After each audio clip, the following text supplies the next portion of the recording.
할렐루야, 우리 주님을 찬송합니다. 하나님을 사랑하는 사람들과 함께 매일 말씀을 공부해서 1년에 성경 읽도가는 프로그램 꿀송이 보약 큐티 노록수 선교사입니다. 오늘은 2024년 1월 11일 목요일입니다. 오늘의 읽을 말씀은 창세기 31장에서 33장의 말씀입니다. 오늘 특별히 그 33장에 20년 동안 마음에 응어리졌던 그 뭔가 트라우마가 생겼던 자기를 죽이려 하는 자기를 추격하는 에서 형님과 도망자 야곱이 마침내 20년 만에 얼굴과 얼굴을 맞대고 대면하는 크로스 인카운터, 정면으로 마주치는 이 장면이 창세기 33장에 나옵니다. 근데 33장을 막상 우리가 읽고 그 결론을 보면 20년 동안 그렇게 두려워하고 참 꿈자리도 사나웠던 그 형님의 그 위협이 아주 너무 쉽게 해결돼 버립니다. 아니, 그렇게 간단하게 해결될 문제를 가지고 야곱은 왜 그렇게 20년을 미리 걱정하고 살았을까요? 게다가 에서를 대면했을 때 그 야곱의 그 말하는 걸 보면 뭐라 그러냐면 형님을 보니 하나님을 본 것 같다 하는 그런 표현을 합니다. 참 존칭으로 형님한테 그냥 최대한 형님 비유 맞추려고 아부하는 것이 보이는 거죠. 형님을 본 게 하나님을 본 것 같아요. 왔다. 너무 심하잖아요. 아첨이. 이렇게 비굴하게 보이는 야곱의 모습 속에서 진짜 형님이 무섭기는 무서웠는갑다 하는 참 그런 생각이 들기도 합니다. 야곱이 에서를 만나기 전에 어떤 일이 있었습니까? 야곱은 하나님을 만났었습니다. 야복강 그 철야 기도를 통해서 분이엘 하나님의 얼굴, 자기에게 찾아오신 그 하나님, 천사의 모습으로 찾아오신 하나님을 만났습니다. 그런데 하나님을 만난 사람이 하는 행동을 보면, 형님을 만나서 하는 행동을 보면 하나님을 만난 사람 같지가 잘 어울리질 않네요. 야곱이 에서를 만날 때 어떤 모습들을 보였습니까? 야곱은 자기 가족 식구들을 순서대로 나누면서 자기가 더 사랑하는 가족을 위해서 덜 사랑하는 가족들을 희생시키려고 했습니다. 이런 아버지도 있어요. 제일 사랑하는 아내는 제일 뒤에다 놔두고 덜 사랑하는 아내나 자식들은 앞에 가게 하고, 그래갖고 형님 에서가 와서 치면 뒤에 사람들은 빨리 도망가게. 참 기가 막힙니다. 기가 막혀요. 그리고 화해 후에 야곱은 에서를 뒤따라 세일로 가겠다고 말했지만 사실 속으로는 갈 마음이 없었겠죠. 결국 가지 않고 숲곳에 장막을 치고 머물렀습니다. 세일로 간다는 말은 거짓말이었습니다. 세일은 에서의 나중에 그 후손들 에돔 족속들이 사는 땅이 됩니다. 무엇이 이렇게 하나님을 만났던 야곱을 나약하게 만들고 있습니까? 하나님이 그와 함께 하시는데 야곱은 이 사실을 또 순간적으로 현실 앞에서 닥치니까 그냥 또 순간적으로 잊어버린 것 같습니다. 야곱의 이러한 행동은 그가 많은 두려움에 사로잡혀 있었음을 여실히 보여줍니다. 저와 여러분도 야곱과 크게 다르지 않을 때가 많습니다. 세상에 대해서, 환경에 대해서 주눅이 들면 에서 같은 이 세상이, 에서 같은 이 환경이 너무 커 보이고 강하게 보이고 무서워 보입니다. 그래서 우리가 필요 이상으로 겁을 먹고 걱정을 합니다. 하나님이 약속하셨건만, 하나님이 말씀하셨건만, 내가 감당해야 될 현실 앞에서 우리는 두려워 어쩔 줄 모릅니다. 현재 지금 저와 여러분을 향해 옥죄어 오는 에서의 군사 400명이 너무 무섭지는 않습니까? 저도 막상 올해 2024년도 한 구자에 10만 원, 2,000구자, 2억 원의 이 펀드레이징, 신학교 건축을 위해서 기도하고 나갈 때 제가 일단 저한테 있는 걸 다 이렇게 걸레 짜듯이 짜서, 물을 짜서 1,000만 원을 만들어서 아버지 앞에 일단 100구자를 드렸습니다. 그리고 조금씩 이제 하나님 까마귀들을 통해서 1구자, 2구자 보내어 주십니다. 이게 언제 2,000구자가 될지는 모르겠지만, 내가 이거 괜히 했나? 하기는 해야 되는데 안 할 수도 없고.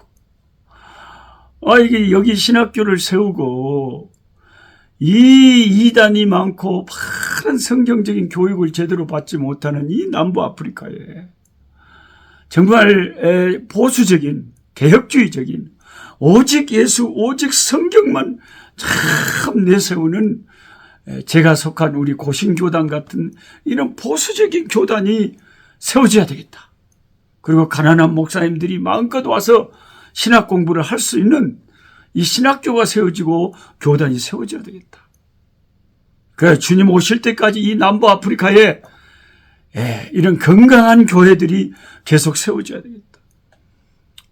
이런 간절한 열망 때문에 이런 목표를 가지고 기도하고 나아갑니다만은, 제가 이제 6개월 안식년을 맞이해서 올 2월부터 8월 중순까지 한국에 머물게 됩니다.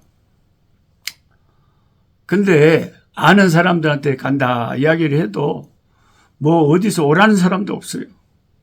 그래서 하나님 앞에 막막합니다. 하나님, 나 하나님이 해주시면 될 거고, 하나님이 안 도와주시면 아무것도 안 돼.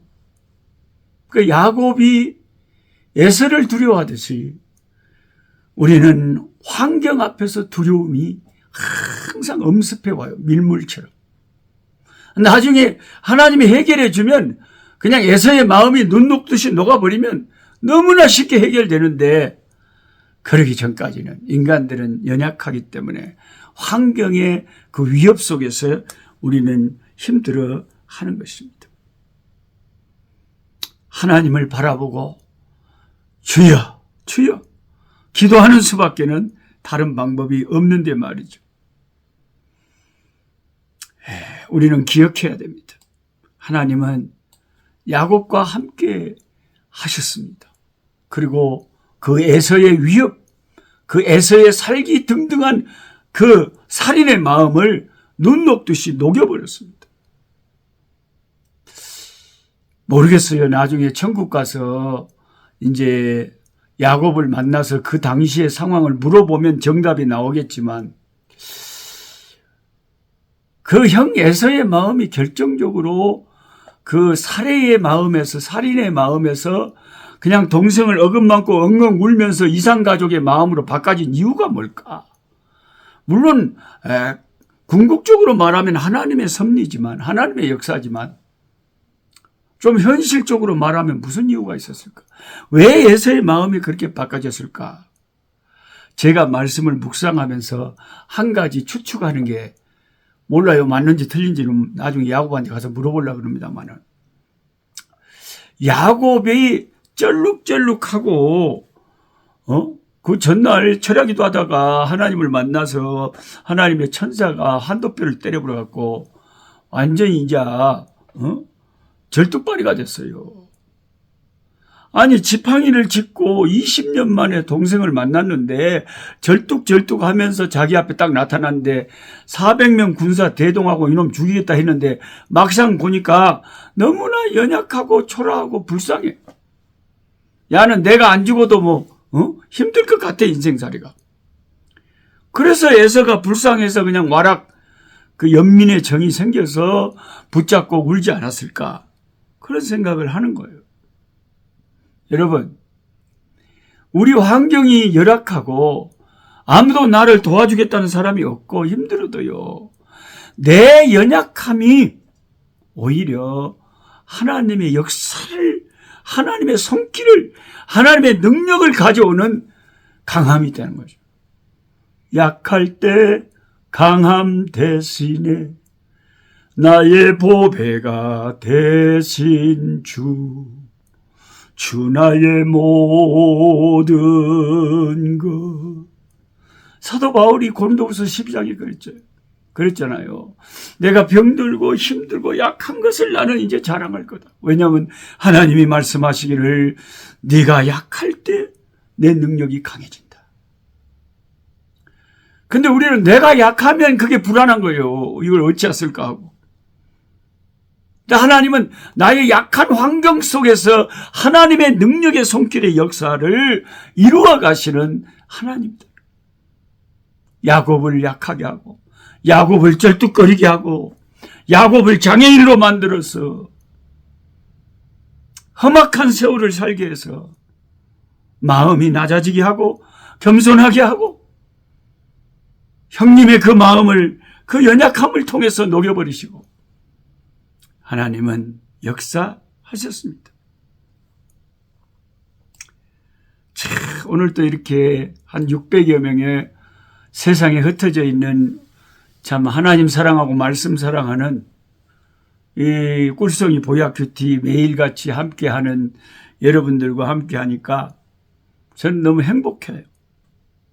여러분, 힘든 환경 속에 계신 분들이 많거든요. 자녀 때문에, 남편 때문에, 부인 때문에, 사업 때문에, 건강 때문에, 여러 가지 일 때문에 그냥 내게 둘러싸인 이 환경이 나를 죽이려고 뚜벅뚜벅 다가오는 400명을 이끌고 오는 에서와 같을 때가 많다. 근데 우리는 대면을 해야 돼요. 맞닥뜨려야 돼요. 맞닥뜨려야 돼요. 무섭다고 물러가 보면 아무 일도 안 벌어집니다. 저도 힘들고 두렵지만 믿음으로 계속 기도하면서 하나님 신학교 주십시오. 기도하려고 그래요. 나아가려고 그래요. 믿음으로 나아갈 거예요. 야곱이 한 일 중에 우리가 무엇을 배워야 할 일이 한 가지 있는데요. 야곱이 부족한 점이 많지만 또 배울 점도 많아요. 야곱은 자기가 하나님 앞에서 은혜 받고 뭔가 경험하고 특별히 사건이 있을 때마다 그 지역의 이름을 짓고 그 이름을 부릅니다. 야곱은 그 이름이 어떤 의미인지, 왜 그 이름을 짓게 되었는지, 그 이름을 통해 하나님이 하신 일을 생각했을 것입니다. 하나님의 은혜를 기억했을 것입니다. 베델이라고 하는 하나님의 집이라고 이름을 지었던 야곱이 자기가 너무 외롭고 슬플 때, 너무나 답답할 때, 그 캄캄한 저녁에 들판에서 혈혈단신 불안한 마음으로 홀로 잠자고 있을 때 하나님께서 그에게 나타나셔서 위로하셨던 그 장소, 거기를 하나님의 집이라고 명명했지 않습니까? 그리고 분이엘에서 야곱은 그렇게 또 자신이 받은 은혜를 기억하려고 분이엘, 하나님의 얼굴이라고 이름을 지었습니다. 하나님은 우리가 너무도 그 은혜를 잘 잊어버린다는 사실을 안타까워하십니다. 저와 여러분들은 하나님이 역사하신 그 은혜를 너무 쉽게 잊어버려요. 그리고 또 불안해합니다. 그래서 우리가 매주 교회에 나가 예배를 드리면서 하나님의 은혜와 주님의 사랑을 기념하는 것이, 다시 기억하는 것. 매일같이 하나님의 말씀 공부를 하고 기도하면서 하나님이 살아계신 역사를 생각하는 것입니다. 그렇게 기억하고 또 기억하고 기억해야 됩니다. 우리가 할 일은 하나님의 은혜의 손길을 잊지 않고 기억하는 것입니다. 계속해서 날마다 하나님이 나에게 베푸신 은혜를 내 마음이 약해지려 할 때마다, 내가 이상하게 쫄보가 되려고 할 때마다, 아니야, 생각해봐. 에베네셀의 하나님, 여기까지 나를 도와주시고 이끄신 하나님이 또 도와주실 거야. 또 문을 열어주실 거야. 또 역사하실 거야. 하나님의 은혜는 유효기간이 없습니다. 하나님의 은혜를 경험한 자로서 당당하게 앞으로 우리는 전진해 가야 됩니다. 세상을 향해 가슴을 펴고 주눅들지 말고 하나님을 신뢰함으로 믿음을 가지고 세상과 부딪히며 나아가야 됩니다. 그러면 야곱이 에서 만나서 20년의 그 불안감을 떨쳐버리고 화해했던 것처럼 우리가 걱정하는 모든 것들이 눈 녹듯이 사라지고 하나님의 큰 은혜의 역사를 경험하는 올 한 해가 될 줄로 믿습니다. 아멘, 아멘. 할렐루야. 하나님 아버지 감사합니다. 하나님이 하나님 되신 게 저희는 너무나도 감사할 뿐입니다.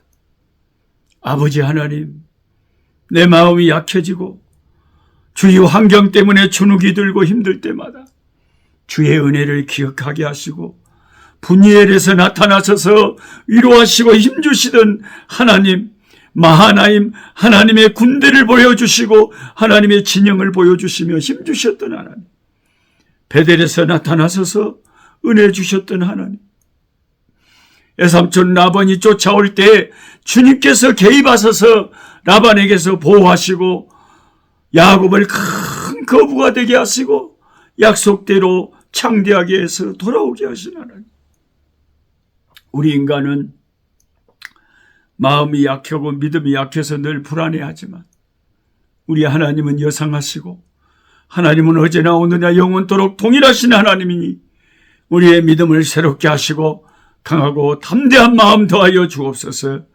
할렐루야. 하나님을 믿고 담대히 나아갈 때 길이 열리고 아버지 하나님의 역사가 일어날 줄 믿습니다. 예수님의 이름으로 기도드리옵나이다. 아멘. 약한 자 힘주시고 강한 자 바르게 주 환자 정택함이 주님의 뜻이라. 해 아래 압박 있는 곳 주 거기 계셔서 그 팔로 막아 주시어